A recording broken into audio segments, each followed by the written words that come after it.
Okay, I wanted to talk a little bit about, well, Olicity and Arrow Season 5, because there's been a couple of things that have happened or have been said that people are kind of speculating upon. And I wanted to start by talking about a statement that Mark made about regretting it. And I think people are kind of blowing this out of proportion on both sides.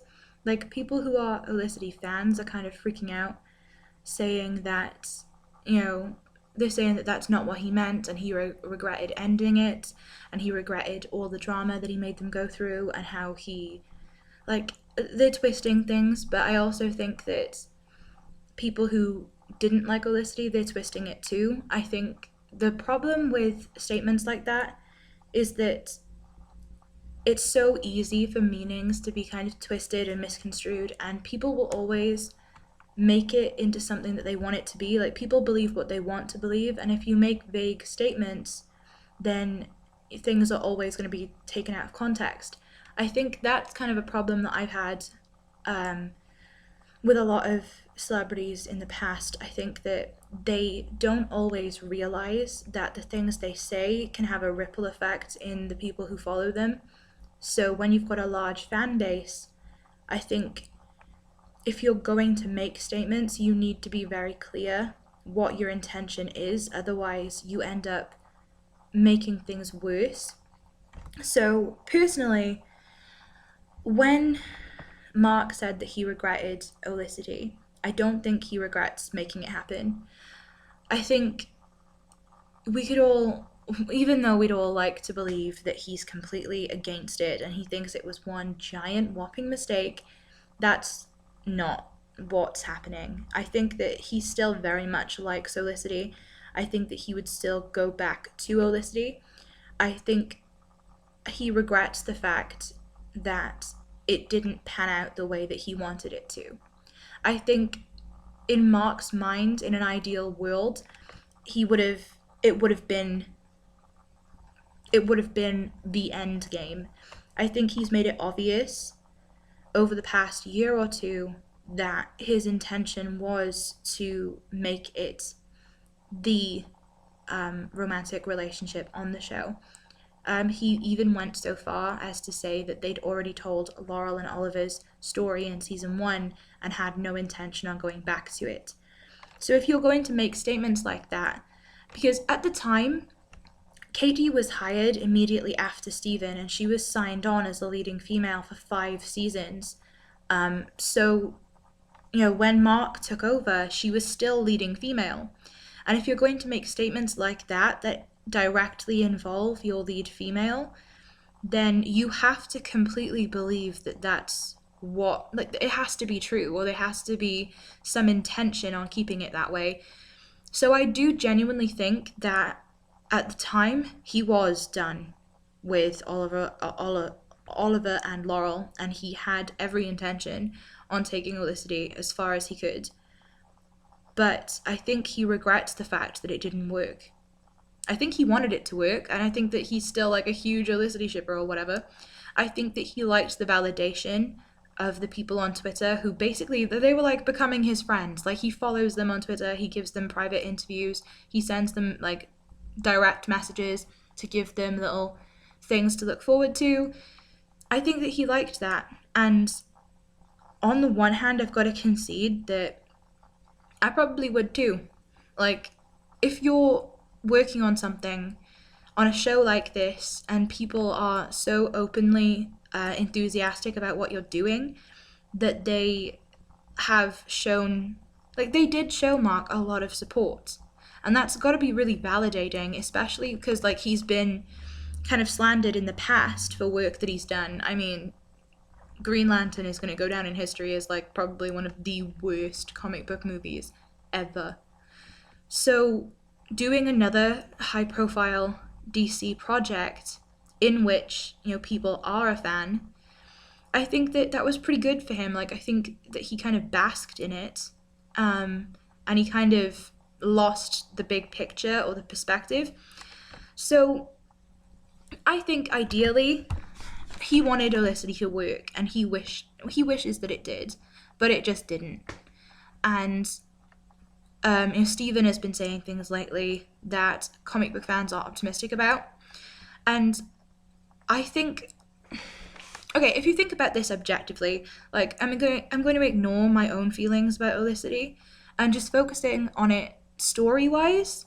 If you look at it like from a writer's perspective, they've already done it. They've already hit every possible milestone.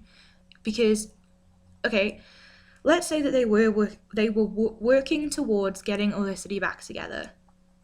They would just be repeating the same steps over and over again. Like, they would have to date again.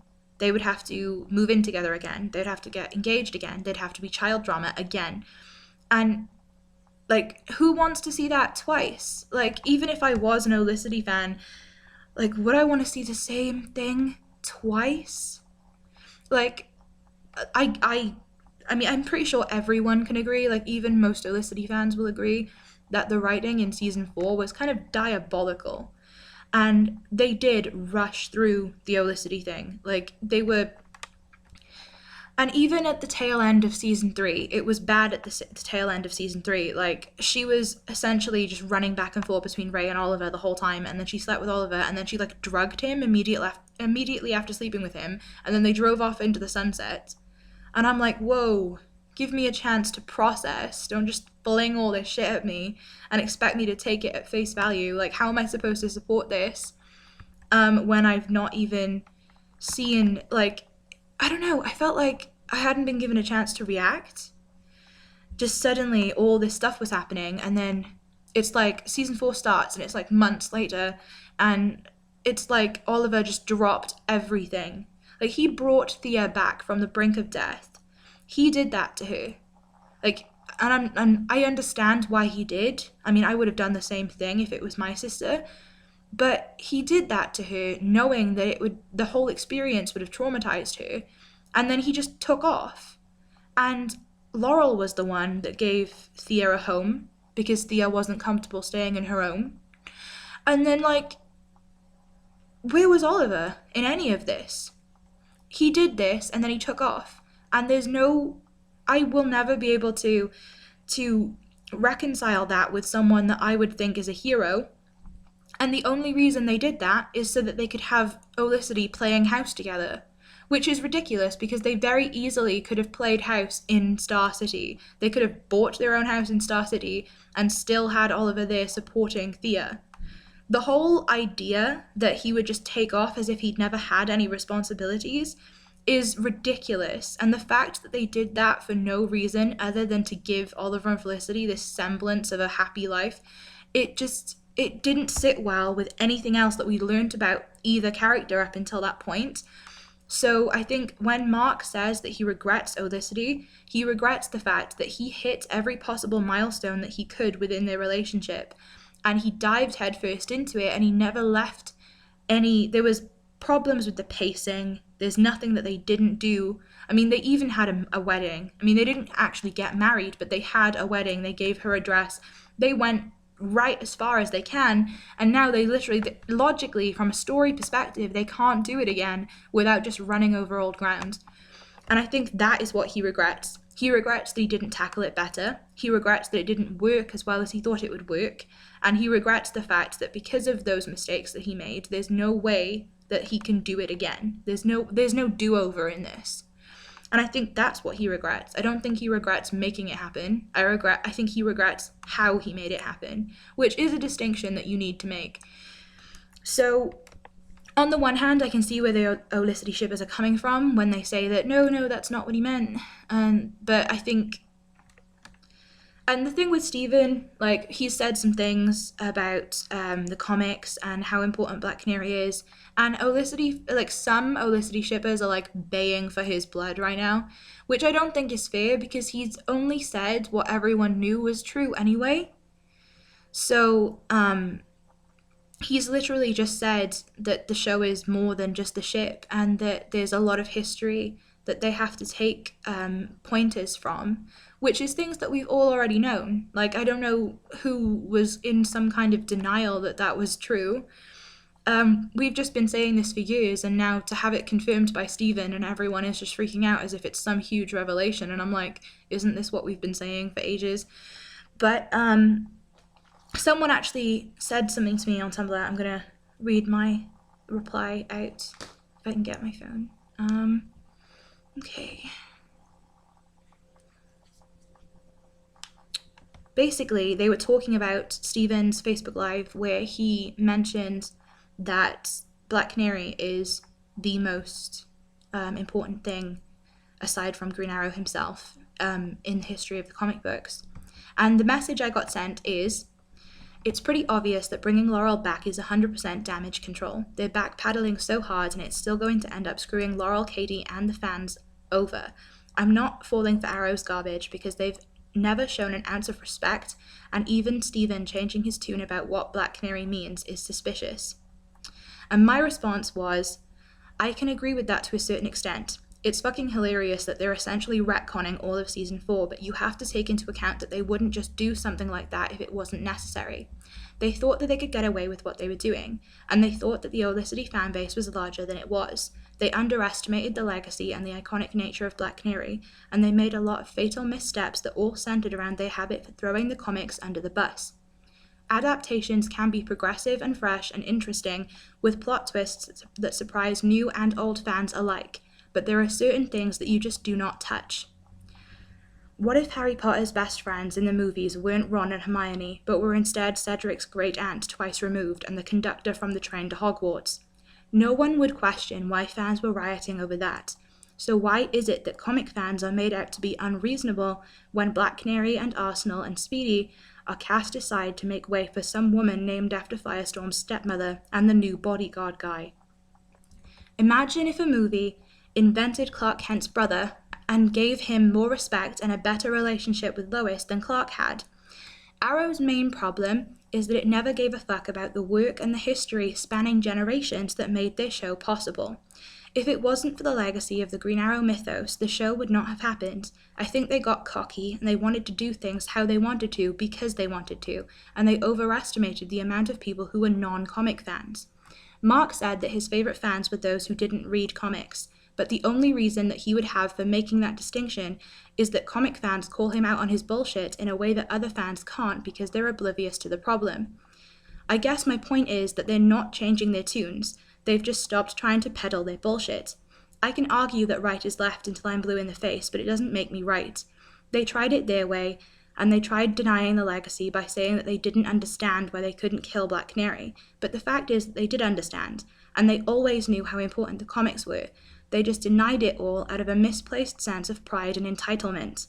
And now it's blown up in their face to the point where they have to clean up their mess because what they were selling, not enough people were buying, and they just couldn't get by on it any longer. Steven doesn't just suddenly think that Black Canary is important, he's just stopped pretending that she's not. And he's doing that because they've been confronted with the plain fact that their disrespect has garnered more hate than it has fans.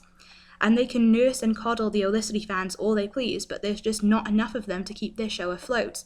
So now they're doing everything they can to try and appeal to a larger audience, and they have to go through a process of telling the truth, because admitting their mistakes is the first step to fixing them.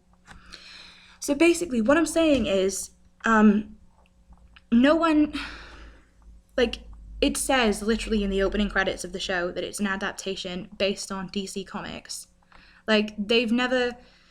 They've never tried, Marc made a couple of statements last year about how the comic canon isn't canon for the show and that we're not copying the comics and blah, blah, blah. But ultimately, yeah, you kind of are, because the show wouldn't have happened if not for the history and the respect and the fan base that already existed for these characters. And, there are things that you don't change and there are things that you don't touch. And I'm honestly surprised it took this long to fall apart. I'm surprised it took them this long to realize, oh yeah, we fucked up. It seemed so obvious to me. And I guess that I'm kind of on the fence about the Olicity thing, because I think that they don't have many options left on how they can get Olicity back together, especially with Oliver killing Felicity's boyfriend. And I've seen Olicity fans complain that Oliver should have comforted her. if I was Felicity, I would want him as far away from me as possible. Like, he just killed her boyfriend. And if I was Oliver, being around her would just make me feel worse. And I'm sure that Oliver's going through like a huge existential crisis about this as it is. If they genuinely cared about either of those characters, they would recognize that spending time together right now is probably detrimental to both of them. And they need time to process what happened before they can even think about comforting one another. And the fact that Olicity fans are either celebrating his death because they think, oh, Felicity's single now, Olicity can get back together, or they're thinking Oliver should have stayed to comfort Felicity instead of going to get laid. Like, that's not the point. And that's the whole point that Stephen was making when he did that made that statement at the con. Not everything is about your ship. Like, you've got huge potential for this to develop Oliver individually as a character and develop Felicity. Like, Oliver literally, like, back in season one ended with Oliver vowing not to kill again to honor Tommy's memory. And then we see almost an exact repeat of something that happened in season one. So someone is using who Oliver was in season one against him, and in the process, he's making Oliver into that person again. And this is a huge, huge thing that could work really well to develop Oliver's character, and it's a huge, huge juxtaposition seeing season one Oliver, because season two was a huge testament to what Oliver learned in season one, especially considering, like I've said previously, Oliver purposely imprisoned Slade instead of killing him, because at the end of season two, Oliver was still all about honoring Tommy. So the fact that Oliver has not only started to kill again, but gone into a position where he's killed an innocent man as part of a ploy, like, I'm sure Oliver is going through a massive existential crisis that could like really, really change his character and be awesome for future storylines. But all the Olicity fans are like, oh, Felicity's single, they can get back together, or oh, Oliver should be comforting her. Like, no. Maybe you should just, like, stop thinking about your ship for 5 seconds and consider how awesome this could be for character development on both sides. And I genuinely, like, story-wise, I don't see them going back to Olicity, because just in terms of writing, it doesn't make sense. Because they would just be going through all the shit they've already gone through all over again, and no one wants to see that again. Like, realistically, it doesn't make sense. But I'm also, like, not entirely optimistic that I mean, Marc has kind of favored them a lot in the past, and he's still private messaging people on Twitter, giving them little snippets of what's coming up in new episodes as far as Olicity is concerned. So I think that he still is an Olicity fan, and I think that in an ideal world for him, he would make it happen, but I just don't think realistically it can anymore. I think that what is ironic though, is that a lot of Olicity fans accused people who stopped watching of being not true fans, and how comic fans are all misogynists, blah, blah, blah, blah, blah, all this bullshit. And it's like, really? You've just proven that you don't care about Felicity or Oliver because you're more concerned about their relationship than how this event will change either of them. And you're accusing other people of not being real fans when they raise genuine concerns, and you're, like, threatening a boycott because your ship sank. Like, really, priorities, people. But I don't have faith that Marc will completely abandon the Olicity idea, because I think he's too fond of it, and he's too fond of the validation he got from the fan base that, to their credit, are very, very, well, have been quite loyal and quite passionate about it. And I think that if I was someone like Marc, would I want to forfeit that support unnecessarily? So I don't trust that Marc has abandoned it, but I think in terms of the show and story progression, I don't see how they can go back to it and make it work. So, yeah, I think that's it. I guess I don't really know what other people think of the whole Olicity thing, and whether or not there's been, because I haven't watched all of season 5, so I don't know if there was things in there that hinted towards a reunion. I'm just going off the main events that I know have happened. But yeah, let me know, I guess.